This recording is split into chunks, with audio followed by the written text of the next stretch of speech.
স্বাগত জানাচ্ছি চ্যানেল 24 এর নিয়মিত আয়োজন বিভাগীয় খবরে। ভিন্ন রকম সংবাদ নিয়ে আমাদের এই আয়োজন। আজ জানাচ্ছি রাজশাহী বিভাগের জেলাগুলোর খবর। সঙ্গে আছি Morshed Shovon. Clean city green city নামে খ্যাত রাজশাহী নগরীর এখন প্রধান সমস্যা বায়ু দূষণ। শীতের শুরুতেই বাতাসে ধূলিকণার পরিমাণ এতটাই বেড়ে গিয়েছে যে নাগরিকদের দুর্ভোগ এখন চরমে পৌঁছেছে। সমাধানের পথ দেখাতে না পারলেও কর্তৃপক্ষ বলছে চলমান মেগা প্রকল্পের কারণেই এই পরিস্থিতির সৃষ্টি হয়েছে। মাসখানেক আগেও রাজশাহীর গ্রেটার রোডের দুপাশে থাকা ছাতিম ফুলের গন্ধে বুঝছিল নগরবাসী। সেই ছাতিম আর কাঠগোলাপের গাছগুলো এখন যেন শুধুই ধুলোয় মোড়ানো। পাতার পরতে পরতে ধুলোয় সাদা হয়ে আছে, নেই সৌন্দর্যের বালাই। নগরীর বেশিরভাগ প্রধান সড়কেই চলছে রেলওয়ে ওভারপাস নির্মাণ কাজ। ফলে সেই সড়কগুলোতেও চারপাশে শুধু ধুলো আর ধুলো। এতে চলাচলে যেমন অসুবিধা হচ্ছে, পাশাপাশি রাস্তার পাশের ব্যবসায়ীরাও পড়েছেন বিপাকে। নগরের এই বায়ু দূষণে নাগরিকরা দুষছেন সিটি কর্পোরেশনের উদাসীনতাকে। আমাদের ধুলার কারণে সমস্যা অনেক হয়, যেরকম দোকান পাশারে গেলে নষ্ট হয়ে গেছে, কাস্টমার এখানে আসতে চায় না। তারপরে আমাদের শ্বাসকষ্টের আমাদের কষ্ট হয়েছে, এই যে ধুলে কিনে সারাদিনে যে কী পরিমাণে যে ধুলে যে আমাদেরকে ভিতরে নিতে হয় একমাত্র আমরাই জানি। আর প্রত্যেকটা দোকানদার দেখছেন কী অবস্থা, দেখেছেন দোকান পাশারের কিনে দেন গাছপালা কিনে কী অবস্থা। বেশ কিছুদিন থেকেই এই ধুলাজনিত সমস্যা আমরা ভোগ করছি। একটা পরিষ্কার নগরী একেবারে ধুলায় অন্ধকার হয়ে গেল এখানে। সিটি কর্পোরেশন থেকেও আগে যে গাছগুলো পরিষ্কার করা হতো, মাঝে মাঝে গাছের ওপর পানি দিয়ে ধুলা পরিষ্কার করা হতো, সেটাও এখন বন্ধ হয়ে গেছে। তাদের কিন্তু অ্যাকচুয়ালি এই রাস্তাটা মাঝে মাঝে ধুলা হলে একটু পানি ছিটিয়ে ধুলাটা বন্ধ করবার কথা, সেটাও কিন্তু তারা করে না। অথচ 2016 সালে বিশ্বে ধূলিকণা কমানোয় শীর্ষে থাকা নগরীর তালিকায় নাম আসে রাজশাহীর। সিটি কর্পোরেশনের পরিবেশ কর্মকর্তা বলছেন, সড়কে নির্মাণ কাজ চলমান থাকায় এমন পরিস্থিতি তৈরি হয়েছে। আপনারা জানেন যে 2016 সালে লন্ডনের দ্য গার্ডিয়ান পত্রিকায় একটি প্রকাশিত প্রতিবেদনে দেখা গেছে যে রাজশাহী শহর বাতাসে যে ধূলিকণার মাত্রাগুলি রয়েছে PM 2.5 এবং PM10, এটি কমাতে রাজশাহী সবচেয়ে বেশি অগ্রণী ভূমিকা রেখেছিল। কিন্তু সাম্প্রতিক সময়ে যে ফ্লাইওভার সহ যে মেগা প্রকল্পগুলি রাজশাহী শহরে নেওয়া হয়েছে, যার কারণে এই কাজগুলি চলমান অবস্থায় রয়েছে এবং ধূলিকণার মাত্রা কিছুটা বেড়েছে নির্মাণ কাজের কারণে। আমরা আশা করছি যে এই ধূলিকণার মাত্রাটাও কমে আসবে। দূষণ কমানোর জন্য সিটি কর্পোরেশন সজাগ রয়েছে এবং নিয়মিত পদক্ষেপ নিচ্ছে, সেখানে গাড়ি দ্বারা পানি ছিটানো হয়। বিশেষজ্ঞরা বলছেন, গত কয়েক বছর ধরে রাজশাহীতে বায়ু দূষণের পরিমাণ মাত্রাতিরিক্ত। এয়ার পলিউশন কন্ট্রোল রুলস মেনে এখনই জরুরি উদ্যোগ গ্রহণ করা দরকার। আমরা রাজশাহীতে গত কয়েক বছর থেকে ধূলিকণার পরিমাণ দেখছি যে অনেকটাই বেড়ে গেছে। আমরা যদি আমাদের এনভায়রনমেন্টাল কনজারভেশন রুলস ধরি, যেটা 2023 এসেছে, সেখানে স্পষ্ট লেখা আছে যে কোন একটা কনস্ট্রাকশন অ্যাক্টিভিটির জন্য, বড় মেগা প্রজেক্ট এগুলোর জন্য একটা এনভায়রনমেন্টাল ক্লিয়ারেন্স সার্টিফিকেট নিতে হবে এবং সেই এনভায়রনমেন্টাল ক্লিয়ারেন্স সার্টিফিকেটে অবশ্যই উল্লেখ থাকবে বায়ুতে যে ধূলিকণা আছে সেটা কিভাবে নিয়ন্ত্রণ করা হচ্ছে এবং কতদিন পর পর নিয়ন্ত্রণ করা হবে। এখানে যেটা PM 2.5 এর কথা বলা হয়েছে, সেটা কিন্তু ডাইরেক্ট কী করে, লাংয়ে এফেক্ট করে এবং সেটা কিভাবে বয়স্ক যারা আছে তারা বেশি এফেক্টেড হবে। আর যদি এই কথাই বলে থাকেন যে শর্ট টাইমে শেষ করা প্রজেক্ট, শর্ট টাইম না লং টাইম, এটা বড় বিষয় না। বড় বিষয় আমার প্রজেক্ট থেকে যেন পলিউশন না হয় এবং পলিউশন কন্ট্রোলের জন্য যেহেতু একটা সুন্দর আইন আছে বাংলাদেশের, কেন সেই আইন মানা হবে না? নগরীর কাশিয়াডাঙ্গা থেকে রেল স্টেশন এলাকা, রেলগেট এলাকা থেকে শালবাগান পর্যন্ত অন্তত 5টি স্থানে 1.5 বছর ধরে তৈরি হচ্ছে রেলওয়ে ওভারপাস। এছাড়া পুরো নগরী জুড়ে বাসাবাড়ি নির্মাণের ক্ষেত্রেও মানা হয় না পরিবেশ রক্ষা আইন। Desk report, channel 24। নিয়মিত হাঁটুন, সুস্থ থাকুন, এই প্রতিপাদ্যে সিরাজগঞ্জে গড়ে উঠেছে ভোরের পাখি ফিটনেস ক্লাব। নিজের শরীর সুস্থ রাখতে ভোরের আলো ফোটার সাথে সাথে বিভিন্ন বয়সের মানুষ এসে এখানে জড়ো হন। এরপর শুরু হয় নানা রকম শরীরচর্চা।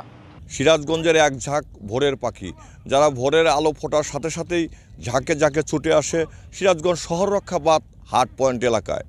ঠিক এরপরেই কিন্তু শুরু হয় তাদের শারীরিক নানা কসরত এবং ব্যায়াম কার্যক্রম।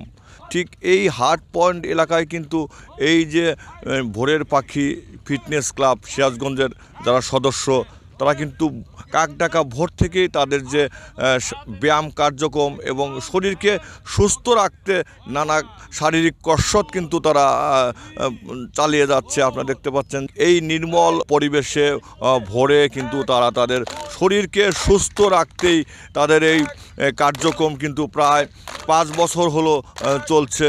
ঠিক প্রথম দিকে গুটি কয়েক সদস্য নিয়ে এই ফিটনেস ক্লাবের যাত্রা শুরু হলেও এখন কিন্তু প্রায় শতাধিকের উপরে নানা বয়সী যারা সদস্য রয়েছে, সেখানে শিশু রয়েছে, সেখানে মধ্যবয়সী মানুষ রয়েছে, বৃদ্ধ রয়েছে, বিভিন্ন চাকুরিজীবী রয়েছে।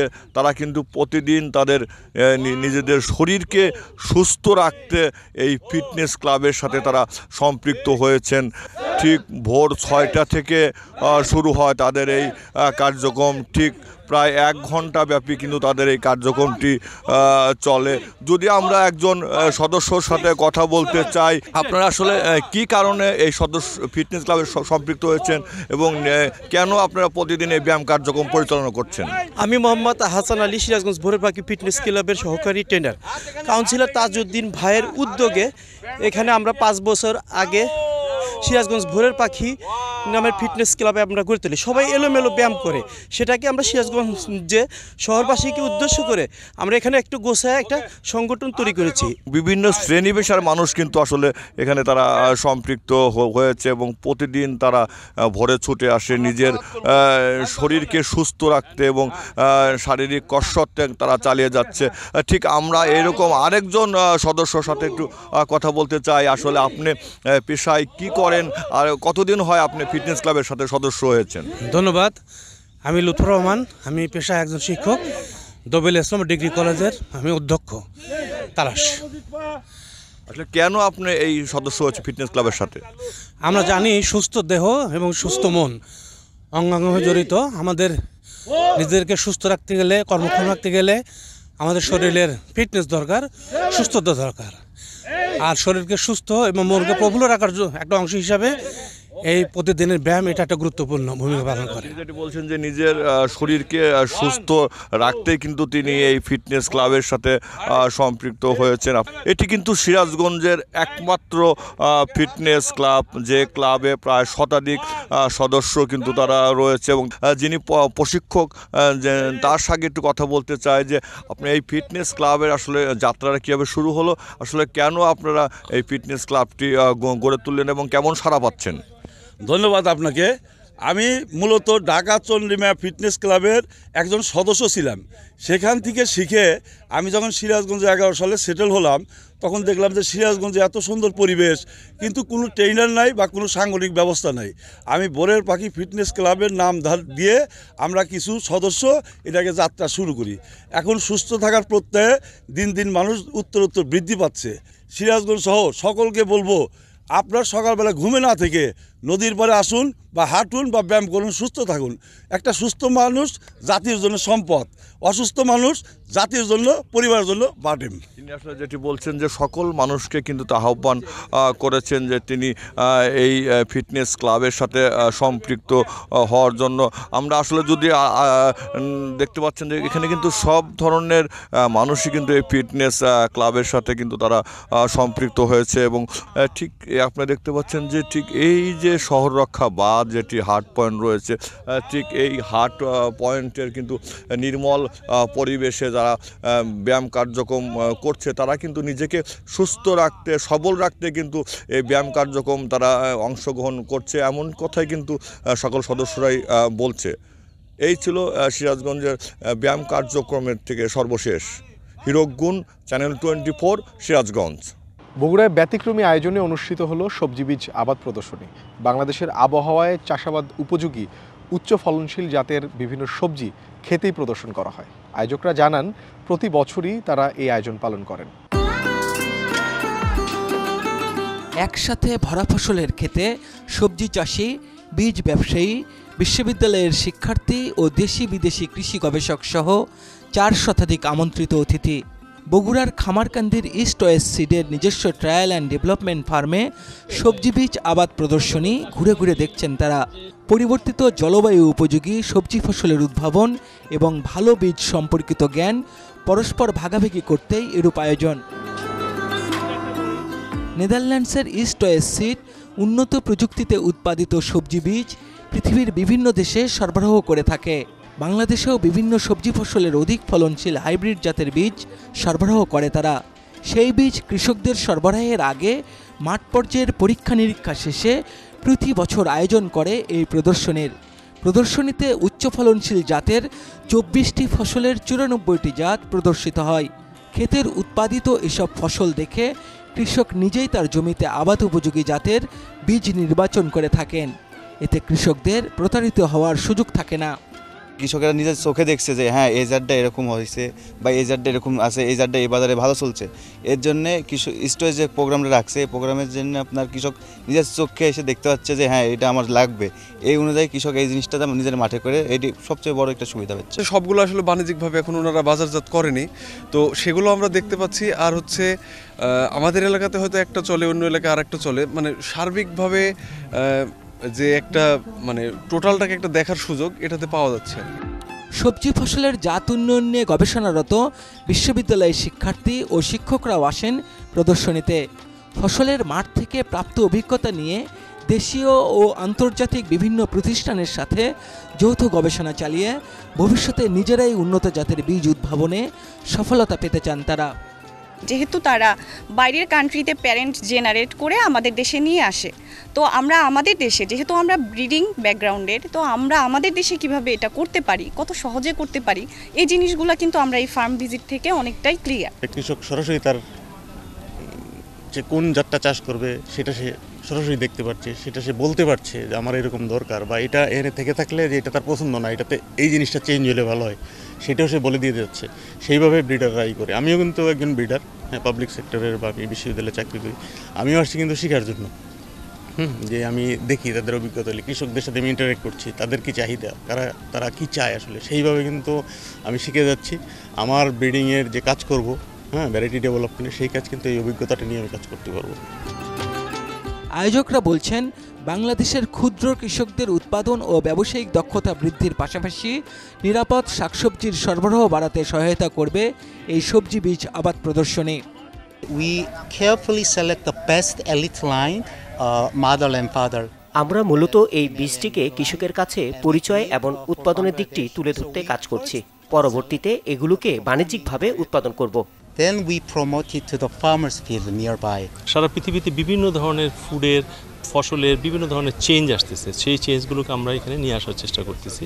যখন কৃষক দেখে ক্রপ শো দেখলে কৃষক তখন তার সিদ্ধান্ত নিতে সুবিধা হয় ভবিষ্যতে তারা কোন দিকে মার্কেট যাবে। বাংলাদেশে বিভিন্ন কৃষি পরিবেশিক অঞ্চলে উপযোগিতা ও উৎপাদনশীলতা পরীক্ষা না করেই বীজ বপন করেন চাষিরা। এতে কাঙ্ক্ষিত ফলন না হওয়ায় কৃষকদের মতো ভোক্তারাও ক্ষতিগ্রস্ত হন। ক্রমবর্ধমান জনসংখ্যা বৃদ্ধির এই দেশে কৃষকদের সাথে গবেষক ও বীজ উদ্ভাবকদের এই নলেজ শেয়ারিং সবজি উৎপাদন বাড়াবে বলে মনে করছেন আয়োজকরা। ফরহাদুজ্জামান শাহী, চ্যানেল 24, বগুড়া। মাছের আঁশ বিক্রি করে স্বাবলম্বী হয়েছেন জয়পুরহাটের গৃহবধূ নীলা আক্তার। প্রতি মাসে তার আয় 14 থেকে 15,000 টাকা। শুধু নীলাই নয়, ব্যতিক্রমী এই পেশায় ভাগ্য বদলেছে জয়পুরহাটের আরও অনেকের। পরিত্যক্ত মাছের আঁশ সযত্নে ধুয়ে পরিষ্কার করছেন জয়পুরহাটের শান্তিনগর এলাকার গৃহবধূ নীলা আক্তার। এরপর শুকাতে দেবেন রোদে। শুকনো মাছের আঁশ বিক্রি করেই এখন স্বাবলম্বী তিনি। প্রতি মাসে আয় 14 থেকে 15,000 টাকা। আগে মাছের আঁশগুলো ফেলায় দিতে হতো, আমরা জানতাম না আসলে এগুলা দিয়ে কী হয়। হঠাৎ করে আমাদের জাকোস ফাউন্ডেশন থেকে আমাদেরকে এগুলা পরামর্শ দেয় যে মাছের আঁশগুলা দেশের বাইরে যাই খাবার হিসাবে ব্যবহার করা হয়। এ থেকে আমরা আর সেই মাছের আঁশগুলা ফেলায় দেই না, আমরা বাসায় নিয়ে আসে এগুলা সুন্দর করে পরিষ্কার করে সুন্দরভাবে নেটের উপর শুকায়ে এগুলো আমরা এখন পাইকারদের কাছে বিক্রি করতেছি। শুধু নীলাই নয়, ব্যতিক্রমী এই পেশায় ভাগ্য বদলেছে জয়পুরহাটের আরও অনেকেরই। আর বিনামূল্যে প্রশিক্ষণ দিয়ে সহায়তা করেছে জাকোস ফাউন্ডেশন নামের একটি প্রতিষ্ঠান। প্রথমে বাজার থেকে সংগ্রহ করেন কাতলা, রুই ও মৃগেল জাতীয় মাছের আঁশ। পরে ধুয়ে রোদে শুকাতে হয়। শুকানো হলে সংরক্ষণ করা হয় ড্রামে। পাইকাররা বাড়িতে এসেই সংগ্রহ করেন মাছের শুকনো আঁশ। মাছের আঁশটা ধুয়ে রোদে শুকায়ে এটা বাজারজাত করে, পাইকাররা এসে বাসা থেকে নিয়ে যায়। এটা দেখে আমিও উৎসাহিত হয়েছি। এটা দিয়ে আমাদের যেরকমভাবে হোক কোনো রকম আমরা চলি ভাই, এমনকি যে আছে যেই হোক চলাফেরা করতে পারি এইরকম। মাছের আঁশ আগে আমরা ফেলে দিতাম, এটা যে ধুয়ে বিক্রি করা যেত আগে জানা ছিল না। আমাদের পাড়া প্রতিবেশী সেটা বিক্রি করে লাভজনক হচ্ছে, তাই দেখে আমরা করি। মাছের বাজার থেকে বড় মাছ কাটার পরে যে আঁশসমূহ ছিল এগুলো আগে ফেলে দেওয়া হতো, যা পরিবেশ দূষণ করত। এই মাছের আঁশসমূহ প্রক্রিয়াজাতকরণের মাধ্যমে যে লাভবান হওয়া যায় এটা অনেকেরই অজানা ছিল। বর্তমানে জাকস ফাউন্ডেশন নারী পুরুষদেরকে বিনামূল্যে প্রশিক্ষণ এবং কিছু আর্থিক অনুদান ও উপকরণ প্রদানের মাধ্যমে এই প্রক্রিয়াজাতকরণের মাধ্যমে উদ্যোক্তা হিসেবে তৈরি করতে উৎসাহিত করছে। মাছের আঁশে থাকে কোলাজেন, যা খাদ্য, ওষুধ, ফুড সাপ্লিমেন্ট ও কসমেটিক্স শিল্পে ব্যবহার হয়। কাজে লাগে ব্যাটারি তৈরি, বৈদ্যুতিক পণ্য, কৃত্রিম কর্নিয়া, মাছ ও পোলট্রির খাদ্য, ক্যাপসুল তৈরিতেও। তবে খুব একটা কাজে লাগে না ছোট মাছের আঁশ। প্রসাধনী, লিপস্টিক, নেইল পালিশের উজ্জ্বলতা ধরে রাখতে সাহায্য করে, যা প্রক্রিয়াজাতকরণের মাধ্যমে চিটাগাং পোর্টের মাধ্যমে দেশ দেশান্তরে চলে যাচ্ছে। বর্তমানে বিদেশেও এর চাহিদা বাড়ছে। একদিকে পরিবেশ দূষণমুক্ত হচ্ছে, অন্যদিকে নতুন কর্মসংস্থানের সৃষ্টি হচ্ছে। রৌদ্রোজ্জ্বল দিনে একদিনের মধ্যেই শুকিয়ে যায় আঁশ, ফলে প্রতিদিনের টাকা হাতে পাওয়া যায় প্রতিদিনই। Desk report, channel 24। নাটোরের নারী উদ্যোক্তা ফিরোজা বেগম পরিবারের অভাব ঘোচাতে 2012 সালে মাত্র 15,000 টাকায় কেনেন একটি গাভী। গত 12 বছরে তা দাঁড়িয়েছে 120টিতে। এরপর সব খরচ মিটিয়ে দুধ ও বাচ্চা বিক্রি করে বছরে তার আয় প্রায় 1.5 কোটি টাকা।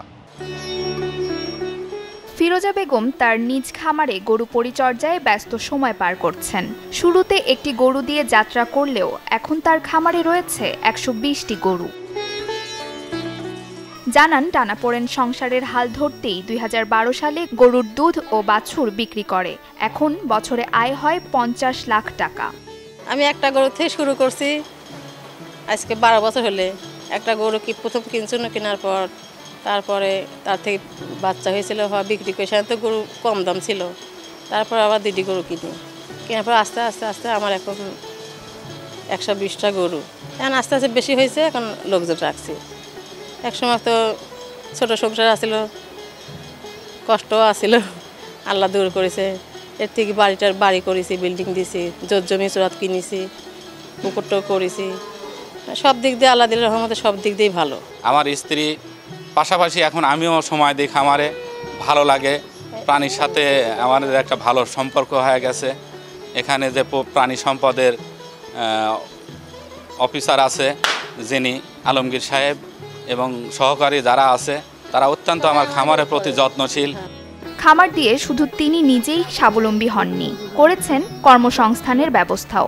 কর্মচারীরা বলছেন কাজের সুযোগ সৃষ্টি হওয়ায় স্বাচ্ছন্দ্যে দিন কাটছে তাদের। আমরা খামারে কাজ করি, আমরা বাহিরে কাজ করতে যাই না। ওই বাহিরে গেলে ধরেন যে নানান ঝামেলা হবে, ওই জন্য এই খামারেই থাকি, খামারেই কাজকর্ম করি খাই। গরিব মানুষ কোনো রকম আল্লাহ ভালোই চলা এটি কাজকাম করি। আমরা খুব ঋণগ্রস্ত ছিলাম। পরে আমার এই খামারের মহাজন আমার মামা শ্বশুর হয় সম্পর্কে, পরে উনি বলল যে তোমরা আমার খামারে কাজ করো। তো আমরা প্রথম কাজ করলাম অল্প বেতনে, তো আস্তে আস্তে দীর্ঘদিন কাজ করতে করতে আমাদের বেতন বাড়ছে, এখন আমরা ভালো চলতেছি। এই খামারটি দুগ্ধশিল্প উন্নয়নে ভূমিকা রাখবে বলে মত প্রাণী সম্পদ কর্মকর্তার। দিলেন সব ধরনের সহযোগিতার আশ্বাস। আমরা প্রাণী সম্পদ বিভাগ থেকে তাকে চিকিৎসা সেবা, ভ্যাকসিন, প্রশিক্ষণ সহ সার্বিক সহায়তা করে আসি। ফিরোজা বেগমের মতো আর জেলার বহু সংখ্যক উদ্যোক্তাকে আমরা এরকম প্রশিক্ষণ সহ অন্যান্য সার্বিক সহায়তা করছি, ফলে অনেকেই তার খামার করে স্বাবলম্বী হচ্ছেন। 2023 সালে সফল খামারি হিসেবে জয়িতা পুরস্কার পান Feroza Begum. Desk report, channel 24। এই ছিল আজকের বিভাগীয় খবরে। আগামীকাল নতুন স্বাদ ও ভিন্ন গল্পে আবারও হাজির হব, সাথেই থাকবেন।